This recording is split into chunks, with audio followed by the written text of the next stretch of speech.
तुम लोग उत्तर देना। वो ठीक है। गांव के लोगों ने रात में कहा भाई सुनो, आधे आधे बट जाओ। कल ये पूछेंगे भगवान है तो आधे बोलना है, आधे बोलना नहीं है। तब तो इनको सामंजस्य बैठवाना पड़ेगा और फिर ये कथा सुनाएंगे।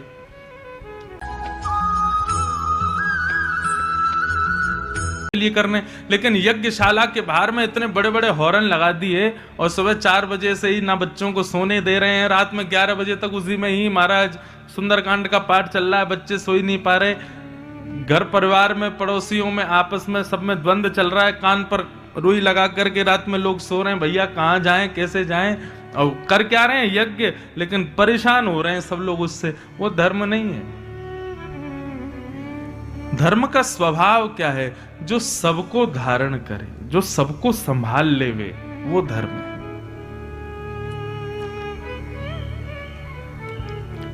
श्रीमद् भागवत इसलिए सर्वोपरि है क्योंकि श्रीमद् भागवत के प्रारंभिक श्लोक में, पहले श्लोक में ऐसी बात कह दी श्री वेदव्यास जी ने जिससे सब लोग संभल गए। कैसे? क्योंकि जब श्री वेदव्यास जी भागवत की रचना कर रहे थे, श्रीमद् भागवत अंतिम रचना है वेदव्यास जी की। इसके बाद, भागवत जी के बाद, वेदव्यास जी ने अपनी कलम को विश्राम दे दिया कि अब मुझे कुछ लिखना शेष नहीं रह गया, मैंने सब कुछ लिख दिया यहां पर। तो जब भागवत की रचना कर रहे थे तो 33 कोटि देवता आकाश में खड़े हो गए और सब में होड़ लगी है कि वेदव्यास जी किसको प्रणाम करेंगे सबसे पहले। आज भी लोगों के अंदर एक स्वभाव होता है, उसको कहते हैं पदेशणा। क्या कहते हैं? इतने धीरे बोलोगे मुझे सुनाई नहीं देगा। क्या बोलते हैं? पदेशणा। देवास के लोग बेचारे सप्ताह एकादशी कर रहे हैं, स्वर ही नहीं निकल रहा है गले से। पदेशणा। पदेशणा किसको कहते हैं? जिस व्यक्ति को बड़ी मान की इच्छा होती है, बड़ी पद की इच्छा होती है, बहुत ज्यादा सम्मान के जो इच्छुक होते हैं ना, ऐसे व्यक्ति को कहते हैं पदेशणा युक्त व्यक्ति, जिसको पद की बड़ी इच्छा होती है। शादी ब्याह के समय पर हर परिवार में देखने को मिलते हैं पदेशणा वाले लोग। बेटी के ब्याह में फूफा जी मुंह फुलाए बैठे हैं। काहे को बैठे हैं? मुझसे कोई पूछे ही नहीं रहा है, मुझसे किसी ने पूछा ही नहीं। फूफा जी आपने वो गुलाब जामुन खाया? मुझसे किसी ने पूछा ही नहीं, मुझे किसी ने दिया ही नहीं। ये पूछ के जो बहुत ज्यादा आदी होते हैं कि बात बात उनसे पूछो, इनको कहते हैं पदेशणा वाले लोग। ये पदेशणा लगभग सब में होती है। लेकिन एक बात कहूं बंधु,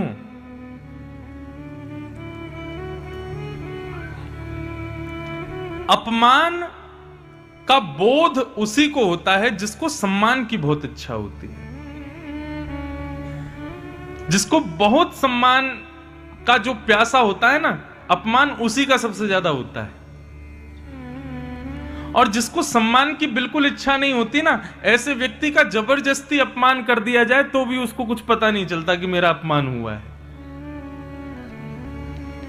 इसलिए सदैव ना सम रहो, समत्व में रहो, ज्यादा सम्मान की इच्छा मत रखा करो। और आप लोग तो विशेष रूप से, क्यों? क्योंकि महाकाल की नगरी के पास ही आप लोग रहते हो। ये महादेव हैं। भरी सभा में दक्ष प्रजापति अपमान कर देता है, फिर भी सहन करते हैं। इसीलिए बाकी सब देव हैं और ये महादेव हैं। महादेव क्यों हैं? क्योंकि महादेव सम्मान के इच्छुक नहीं है और अपमान से उन पर कोई फर्क भी नहीं पड़ता है, इसीलिए वो महादेव हैं। ऐसा कहते हैं भगवान शिव ने विष पिया, वो नीलकंठ हैं। वास्तव में विष क्या है? अपमान ही विष है। हम आप सब लोग जो ये अपने देवताओं से सीखना चाहिए, अपने देवताओं के देवत्व से सीखना चाहिए। हम महादेव से क्या सीखें? कि महादेव से यह सीखना है कि महादेव अपमान को भी पी लेते हैं, हम लोग सह नहीं पाते। अपमान को जो सहन करे वो महादेव है। तो सारे देवताओं में होड़ लगी है कि भागवत की रचना हो रही है, सबसे पहले किसका वंदन किया जाएगा, किसको नमन किया जाएगा।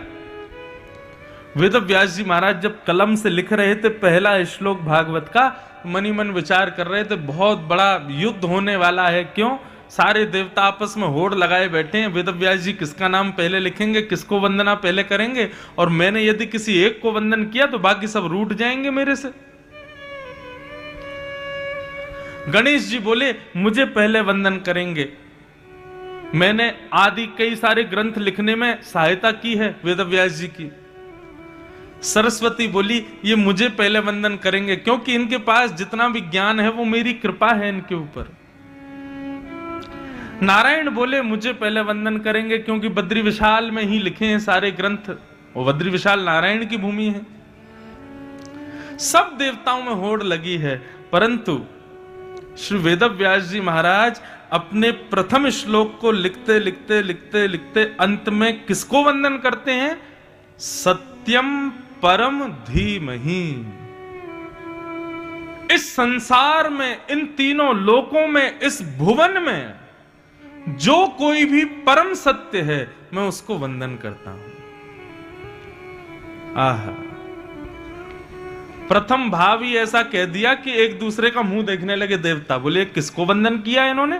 बोले परम सत्य जो कोई भी है उसको वंदन करता हूं। ये प्रथम श्लोक ही भागवत की गरिमा को इतना ऊंचा पहुंचा देता है। क्यों? क्योंकि यहां पर धर्म का आश्रय लिया है। ऐसी बात कही है वेद व्यास जी ने कि किसी को बुरा भी नहीं लगेगा और सबको वंदन भी हो गया। मैं परम सत्य को वंदन करता हूं। अब गणेश जी यदि नाराज हो जाएं कि मुझे वंदन नहीं किया तो मतलब आप परम सत्य नहीं हो। सरस्वती नाराज हो जाएं मेरी स्तुति नहीं की तो क्या आप परम सत्य नहीं हो? वेद व्यास जी ने तो कह दिया जो भी परम सत्य है, मुझे नहीं पता, मैं किसी एक का नाम नहीं लिख रहा हूं, आप में से जो भी परम सत्य है मैं उसको वंदन करता हूं। कहां तक कहें मानव स्वयं को भी परम सत्य मानता है, सबको वंदन किया। इसीलिए कहते हैं नमोस्तुते व्यास विशाल बुद्धे। व्यास जी की बुद्धि को हम प्रणाम करते हैं। क्यों? क्योंकि वो ज्ञान युक्त नहीं है, विवेक युक्त है, विवेक युक्त। इसलिए भागवत ग्रंथ सबसे श्रेष्ठ है, क्योंकि यहां पर ऐसे विवेक युक्त वक्ता ने इसकी रचना की है, वेद व्यास जी महाराज। तो प्रथम श्लोक में परम सत्य को वंदन किया। श्रीमद् भागवत के द्वितीय श्लोक में 4 बातें बताई गई: विषय, अधिकारी, संबंध और प्रयोजन। भागवत का विषय क्या है, भागवत का अधिकारी कौन है, भागवत का संबंध क्या है और भागवत का प्रयोजन क्या है। बहुत ध्यान से सुनिएगा। ये जो सप्ताह क्लास यहां पर अभी प्रारंभ हो रही है ना, उसके सारे रूल्स एंड रेगुलेशंस बताए जा रहे हैं। पहली बात, भागवत का विषय क्या है? तो धर्म प्रोजित कैतवोत्र परमो। सुनने वाले के हृदय में परम धर्म का बीज बो देना, ये भागवत का विषय है। बहुत ध्यान से सुनिए सब लोग, सावधानतया श्रुणु। भागवत का विषय है सुनने वाले के हृदय में परम धर्म का बीज बो देना। आप कहोगे महाराज जी अभी थोड़ी देर पहले आप धर्म समझा रहे थे, अब एक नया शब्द ले आए हो, परम धर्म। परम धर्म किसे कहते हैं? बहुत बहुत सीधी सादी डेफिनेशन है परम धर्म की। धर्म और परम धर्म में अंतर केवल इतना है, धर्म किसके लिए? धर्म किया जाता है देह के लिए, और परम धर्म किया जाता है आत्मा के लिए। सुबह उठना, स्नान करना, पूजा करके अपने दफ्तर चले जाना, अपने दुकान पर जाना, अपने बिजनेस को शुरू करना, अपनी जॉब करना, मान प्रतिष्ठा यश वैभव करना, प्राप्त करना, निष्ठा से कर्म करना, ये सब धर्म के अंतर्गत आ जाते हैं। यहां पर फल किसको मिल रहा है? आपके देह को मिल रहा है। जहां पर देह की प्रसन्नता का भाव रखा जाए वो धर्म है, परंतु जहां पर आत्म कल्याण की भावना रखी जाए, आत्मा की कल्याण की भावना रखी जाए, वो परम धर्म है। अच्छा आप बताओ, कथा सुनना धर्म है कि परम धर्म है? क्या है? धर्म है। आधे बोल रहे हैं धर्म, आधे कह रहे हैं परम धर्म। इसीलिए तो बार बार कहता हूं सावधानी से सुनो। एक बार एक व्यास जी की कथा हुई। कथा क्या हुई? एक महात्मा रहते थे गांव के बाहर, तो गांव के लोगों ने इच्छा व्यक्त की कि भाई कथा होनी चाहिए हमारे गांव में। किससे कराएंगे? बोले एक महात्मा रहते हैं बाहर कुटिया पे, उनसे प्रार्थना कर देते हैं। सारे गांव के लोग गए महात्मा जी से जाके, बोले महात्मा जी हमारे यहाँ कथा सुना दीजिए गांव में। बोले ठीक है, क्या व्यवस्था रहेगी? बोले बढ़िया पंडाल बनाएंगे, सबके बैठने की व्यवस्था करेंगे, सबके प्रसाद की व्यवस्था रखेंगे, आप तो बस आके कथा सुनाओ। महात्मा जी बोले ठीक है, परंतु मैं एक प्रश्न पूछूंगा आते ही, यदि उसका उत्तर आप लोगों ने दे दिया तो मैं कथा सुनाऊंगा। गांव वाले बोले जो आज्ञा, आप प्रश्न करना, हम उत्तर देंगे। पहले दिन की बात, व्यास जी आए मंच पर आकर के, और महात्मा ने सबसे आकर के पूछा, हाँ भाई कथा सुनोगे? बोले जी महाराज जी तैयार हैं। बोले पहले मेरे प्रश्न का उत्तर दो। गांववासी बोले महाराज जी प्रश्न कीजिए। तो महाराज जी ने प्रश्न किया, क्या भगवान है? गांव के लोग बोले हाँ महाराज जी भगवान तो हैं। भगवान हैं इसीलिए तो हम लोग कथा सुनना चाहते हैं, और भगवान हैं इसीलिए उनको और जानने के लिए हम सब लोग इकट्ठे हुए हैं। भगवान तो हैं। व्यास जी ने अपना कमंडल उठाया, उठ करके चले गए, जाके सीधे अपनी कुटिया में जाके बैठ गए। गांव के लोग बोले भैया क्या हो गया? प्रश्न पूछा था हमने तो सही उत्तर दिया, व्यास जी चले क्यों गए? बोले जाके पूछो। सारे गांववासी दौड़े दौड़े गए, जाकर के व्यास जी के चरणों में प्रणाम किया। बोले महाराज जी आपने कथा नहीं सुनाई। बोले मैंने प्रश्न पूछा, तुम लोगों ने उत्तर दिया, तो फिर मुझे लगा कि अब कुछ सुनाना शेष नहीं है। मैंने पूछा भगवान है, तुमने कहा हाँ है, तो जिसके बारे में तुम जानते ही हो कि वो है, तो फिर मैं क्या बताऊं? जब तुम लोग जानते ही हो कि भगवान है, तो फिर उसमें मैं एक्स्ट्रा क्या सुनाऊं तुमको?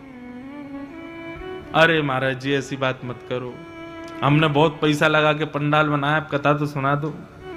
ठीक है कल सुनाऊंगा, लेकिन मैं फिर से प्रश्न करूंगा, उत्तर देना पड़ेगा। सब लोग बोले ठीक है महाराज जी देंगे। दूसरे दिन व्यास जी आए, आकर के सीधा मंच पे बोले कथा सुननी है? बोले जी महाराज जी। बोले प्रश्न का उत्तर दो। बोले प्रश्न कीजिए भगवान। बोले बताओ भगवान है? गांव वाले बोले नहीं है। कौन भगवान? भगवान हम नहीं जानते किसी भगवान को, कोई भगवान नहीं है महाराज, आप तो कथा सुनाओ, भगवान है ही नहीं। महाराज जी ने अपना कमंडल उठाया, उतर करके फिर से अपनी कुटिया में चले गए। सारे गांववासी दौड़े दौड़े गए, बोले भैया ये क्या चल रहा है? बोले कथा तो इन्हीं से सुननी है, बहुत ऊंचे महात्मा है। सबने जाके बोला महाराज जी आपने आज भी कथा नहीं सुनाई। बोले मैंने प्रश्न किया था भगवान है, और तुम लोग बोले नहीं है। अब जो है ही नहीं उसके बारे में मैं तुमको क्या बताऊं? तुम लोग जब जानते हो कि वो नहीं है, तो फिर मैं क्यों कहूं उसके बारे में? गांव के लोग बोले ऊंचे महात्मा है, पहुंचे हुए हैं, इस कथा तो इन्हीं से सुननी है। महाराज जी कथा सुना दो, कल आऊंगा प्रश्न करूंगा, तुम लोग उत्तर देना। ठीक है। गांव के लोगों ने रात में कहा भाई सुनो, आधे आधे बट जाओ, कल ये पूछेंगे भगवान है तो आधे बोलना है, आधे बोलना नहीं है। तब तो इनको सामंजस्य बैठवाना पड़ेगा और फिर ये कथा सुनाएंगे। तीसरे दिन व्यास जी मंच पर आए, आकर के बोले हाँ भाई प्रश्न का उत्तर दो, भगवान है? तो आधे बोले हैं, आधे बोले नहीं है, आधे बोले हैं, आधे बोले नहीं है। है नहीं है, है नहीं है, गांव वाले लड़ने लगे। व्यास जी उठ के चले गए कुटिया में। गांव के लोग रोते रोते पहुंचे, बोले भगवान 3 दिन से हम लोग पागल बने घूम रहे हैं, आप कथा ही नहीं सुना रहे हो। बोले मैंने पूछा भगवान है, तुम लोग आधे बोले हैं आधे बोले नहीं है। तो जिनको पता है कि भगवान हैं और जो कह रहे थे नहीं है, तो वो जानने वालों के पास चले जाओ। जिनको पता है कि भगवान है वो नहीं जानने वालों को बता दो, मेरी क्या जरूरत है, गांव का मामला आपस में लिपट लो। गांव के लोग बोले भगवान कथा सुनाओ बस, और कुछ मत करो, क्यों हमको इतना पागल बना रखा है। व्यास जी बोले मैं तो बस ये जानना चाह रहा था तुम्हारे भीतर ललक कितनी है कथा सुनने की, मैं तो ये देखना चाह रहा था तुम्हारे भीतर उत्कंठा कितनी है कथा सुनने की। अब उत्कंठा मुझे दिख गई, अब मैं कथा सुनाऊंगा। तब व्यास जी ने कथा सुनाई। आपकी ताली बता रही है ऐसा परीक्षण मुझे भी करना चाहिए, लेकिन मैं कर नहीं पाऊंगा ना, क्योंकि 7 दिन बाद फिर मुझे कहीं और कथा करने जाना है। इसलिए हम तो कथा पूरी सुनाएंगे। इसलिए भैया ध्यान से सुनो, एक एक शब्द बहुत जरूरी है। धन चला गया, कुछ नहीं गया, आ जाएगा वापस। समय चला गया, कुछ चला गया। चरित्र चला गया, बहुत कुछ चला गया। लेकिन यदि ज्ञान ही चला गया तो सब कुछ चला गया। इसलिए कथा बहुत मुश्किल से प्राप्त होती है। एक एक शब्द आपके लिए इस समय करोड़ों के समान है, इसलिए इसको ग्रहण करो। अन्य काम जितने भी हैं वो तो जीवन भर लगे रहेंगे, कथा बार बार नहीं होती है। और मेरा मुख्य उद्देश्य रहता है, मैं स्वच्छंद कथा सुनाने में ज्यादा मुझे सुख मिलता है, इसलिए भाव से सुनो बहुत। धर्म और परम धर्म। परम धर्म का मतलब है जहां पर हम आत्म कल्याण की भावना रखते हैं। आत्म कल्याण का मतलब मेरा कल्याण हो ये नहीं होता। आत्म कल्याण मतलब जो जीव मेरे अंदर विद्यमान है उसका कल्याण।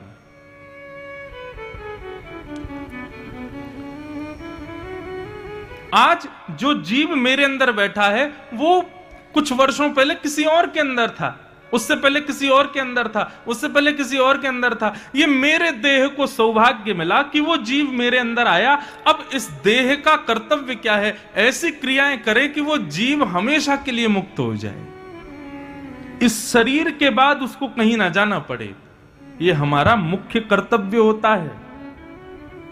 इसीलिए हम लोग कथा आदि के माध्यम से ऐसी भावना बताते हैं, भाई ऐसे कर्म करो, ऐसी क्रियाएं करो, ऐसा सब कुछ करो कि आपका अच्छा रिकॉर्ड हो जाए ब्रह्मा जी की लिस्ट में। फिर आपके भीतर जो जीव है वो सदा सर्वदा के लिए मुक्त हो जाए। किसने किया था? मीराबाई ने किया था। उनके भीतर जो जीव विद्यमान था उसका ऐसा संबंध ठाकुर जी से कराया, मीराबाई आज तक लोगों की प्रेरणा की स्रोत बनी हुई हैं। गोस्वामी तुलसीदास जी महाराज ने अपने जीव का ऐसा कल्याण किया कि आज गोस्वामी तुलसीदास जी के पथ पर चलकर के ना जाने कितने लोग अपना कल्याण कर रहे हैं।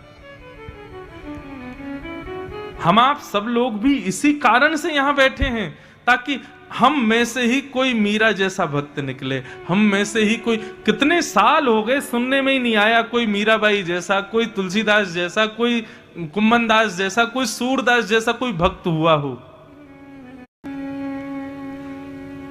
हम आप सब लोग इसीलिए एकत्रित हुए हैं ताकि परम धर्म को जाने और इस देह के माध्यम से अंतस्थ में बैठा जो जीवात्मा है उसका कल्याण करावें। होता क्या है बताएं आपको? जो जीव है ना, जो आत्मा है हमारे भीतर, 84 लाख योनियों में भटकती है। कितने? 84 लाख। सुनने में बहुत सहज लगता है, लेकिन यदि आप पूरा प्रोसेस देखने बैठोगे ना, कितनी पीड़ा में है वो जो हमारे भीतर है। कभी छिपकली के गर्भ में गया था, कभी चींटी के गर्भ में गया था, कभी कुकर सूकर के गर्भ में गया था, कभी शेर के गर्भ में गया था, कभी हाथी के गर्भ में गया था। अब हम तो फिर भी मानव हैं, सोच समझ के खाते पीते हैं। ये सारे जीव जंतु तो कुछ भी खा जाते हैं। उस पेट में बैठे हुए जीव को कितना कष्ट होता है हर बार जन्म लेने में। अब वो भगवान के पास जाता है और जाकर के कहता, एक बार मुझे मानव बना दीजिए भगवान, मैं इतने अच्छे काम करूंगा, मैं इतना अच्छा भजन करूंगा, मैं इतना सब कुछ करूंगा कि आपको दोबारा मुझे सृष्टि में भेजना ही नहीं पड़ेगा। तब भगवान लोन के रूप में, लोन समझ रहे हैं, ऋण जो बैंक हमें देती है, उस लोन के रूप में जीव को मानव बनाते हैं। पंच तत्वों को बुलाते हैं, पृथ्वी, जल, तेज, वायु, आकाश। और पंच तत्वों से कहते हैं ये जीवात्मा मुझसे वचन दे रहा है कि अब की बार ये अपना कल्याण करेगा, तो इसलिए पंच तत्वों तुम जाइए, जाकर के इसको अपने आप में निर्मित करके एक शरीर दे दीजिए और ये अपना कल्याण करेगा। तो पंच तत्व जो हैं वो ऋण के रूप में, लोन के रूप में उसको एक देह देते हैं जो हम सब लोगों को मिला है। और ऋण चुकता कैसे है, लोन चुकाना कैसे है? कथा में जाकर के, गंगा स्नान करके, यमुना जी का दर्शन करके, बिहारी जी दर्शन करके, महाकाल भगवान को प्रणाम करके, संतों की सेवा करके, ब्राह्मणों की सेवा करके, असहाय लोगों की सेवाएं करके, समाज का कल्याण करके, हमारे देह से जो भी परोपकार होते हैं ना, इसका मतलब हमारे देह में पंच तत्व जो हैं उनके ऋण से हम उऋण हो रहे हैं। लेकिन जो लोग इनमें से कुछ भी नहीं करते, गंदा खाते हैं, गंदा पीते हैं, गंदी जगह जाते हैं, सारे उल्टे सीधे काम करते हैं, देह से केवल भोग भोगते हैं, ऐश करना, नाचना, गाना, उल्टे सीधे काम करना ही केवल देह इसके लिए प्रयोग करते हैं, ऐसे लोगों का ऋण इतना हो जाता है, इतना हो जाता है कि जब उस व्यक्ति की मृत्यु होती है ना, पंच तत्व उसकी शिकायत करते हैं भगवान से।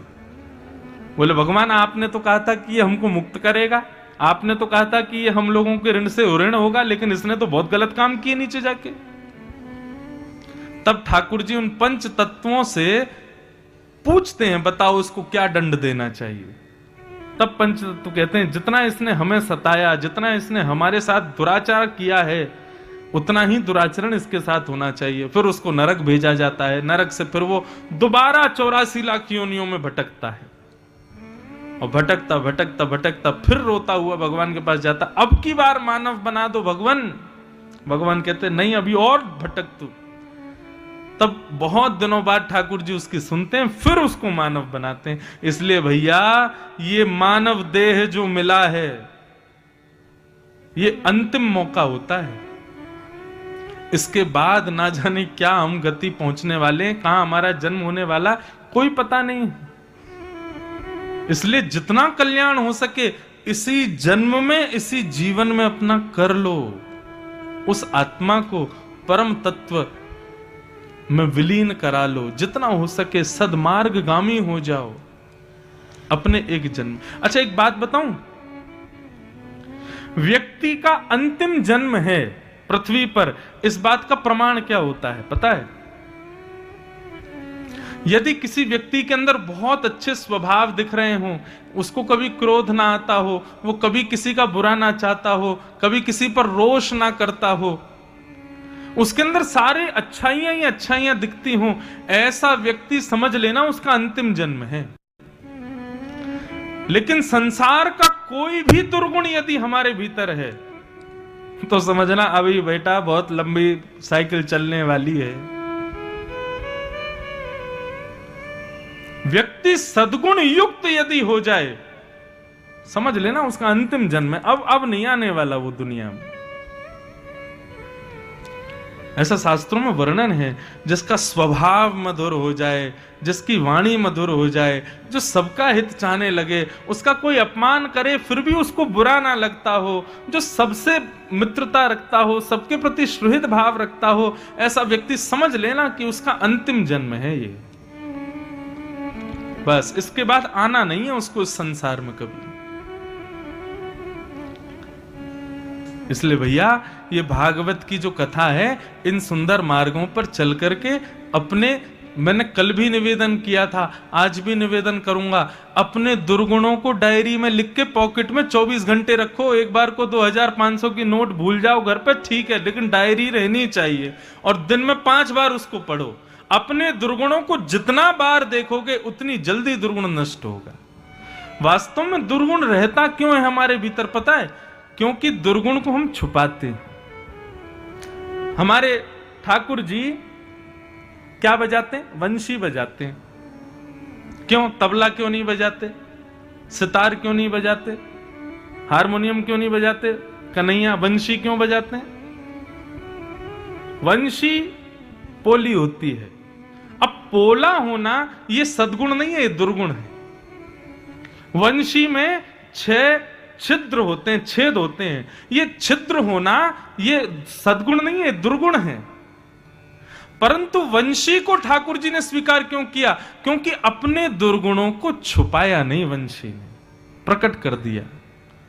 अब तबला, वो भैया तबला बजा रहे हैं हमारे, अब ये तबला जो है ये अंदर से पोला होता है, लेकिन छुपा के रखता है खुद को कि मैं पोला हूं। जितने भी साज होते हैं वो साज अपने पोलेपन को, अपने दुर्गुणता को छुपाते हैं, तब उनमें से स्वर निकलता है। परंतु वंशी अपने पोलेपन को प्रकट करती है। इसलिए ठाकुर जी कहते हैं इसने अपना दुर्गुण नहीं छुपाया, इसलिए इसको अपने अधरों पर निवास दूंगा मैं। व्यक्ति जब जैसा है वैसा ठाकुर जी के सन्मुख प्रस्तुत होता है ना, तब ठाकुर जी उसको स्वीकार करते हैं। अपने दुर्गुणों को स्वीकार करके उनको सगुण बनाने के लिए ही भागवत की कथा सुनी जाती है। तो भागवत का विषय क्या है? परम धर्म, यानी कि आत्म कल्याण का भाव रखना। दूसरी बात, भागवत का अधिकारी कौन है? इस पंडाल में किसको प्रवेश मिलना चाहिए? देखो, आने के लिए मना किसी को नहीं है, लेकिन वास्तविक यहां बैठने का अधिकारी कौन है? इस व्यासपीठ पर बैठने का अधिकारी कौन है? तो उसके बारे में बताते हैं, निर्मत सराणाम सताम। जो मात्सर्य दोष से रहित है, कथा का अधिकार उसी को है।